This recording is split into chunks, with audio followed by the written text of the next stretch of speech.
అవునా కదా?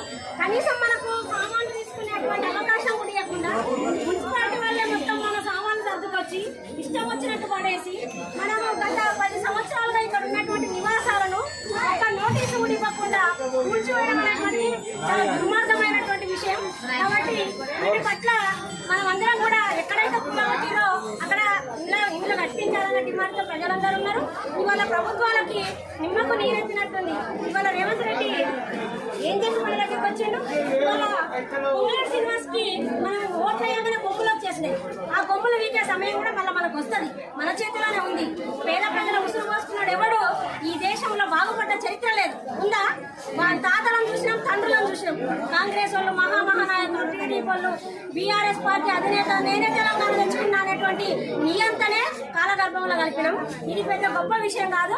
ఖబర్దార్ రేవంత్ రెడ్డి, ఇవాళ పేద ప్రజల ఇల్లు కూలగొట్టు, పేద ప్రజల ఉసురు పోసుకోను ఇవాళ ఏదో సాధిస్తారనుకుంటే అది సాధ్యం కాదు.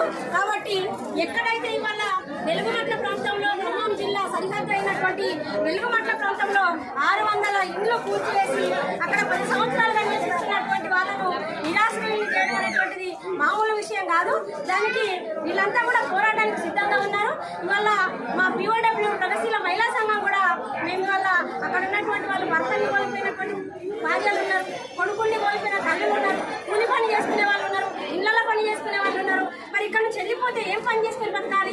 10 సంవత్సరాల నుంచి మన పిల్లల్ని ఇక్కడ స్కూళ్ళలో చదివిపిస్తా ఉన్నాం. ఇలా ఎంక్వైరీ పేరుతో వెళ్ళిపోమంటున్నారు ఊళ్ళకి.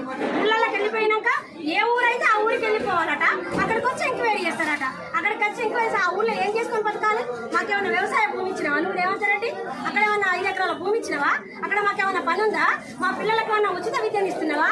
మా భర్తలకు ఏమన్నా ఉద్యోగాలు పట్టించినావా? అంటే ఎందుకు పోమంటున్నావు మమ్మల్ని పల్లెటూళ్ళ?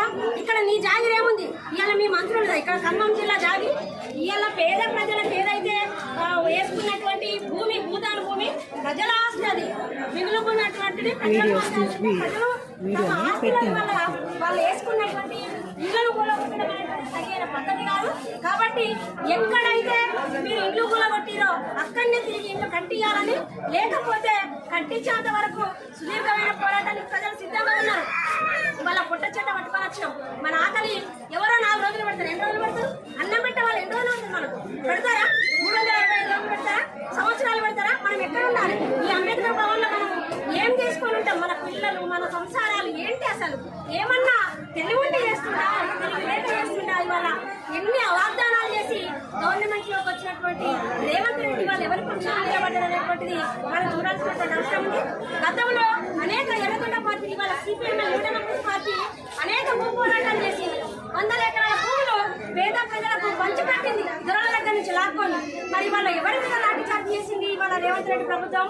ఇక్కడ ఉన్నటువంటి మా పార్టీ నాయకుల మీద, మా సెక్రటరీ సభ్యుడైనటువంటి కామ్రేడ్ మదన్నను చెయ్యి విరిగొట్టడము, ఈయన విశిక్షణ రహితంగా లాఠీ చార్జ్ చేయడము, ప్రజలను చెల్లాచెల్లు చేయడము, ప్రజల సామాన్లన్నీ లాక్కొని ఇల్లు కూలగొట్టడం అనేటువంటిది సరి అయిన పద్ధతి కాదు.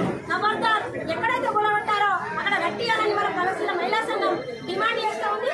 ఈ పేద ప్రజలకు, ఈ నిరాశ్రయులకి న్యాయం జరిగేంత వరకు మేము కూడా వాళ్ళకు అండగా నిలబడతామని హామీ ఇస్తున్నాం.